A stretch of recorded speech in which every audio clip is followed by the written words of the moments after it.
بالله من الشيطان الرجيم.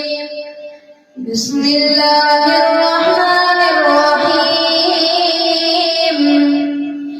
لا تنالوا البر حتى تنفقوا مما تحبون وما تنفقوا من شيء فإن الله به عليم.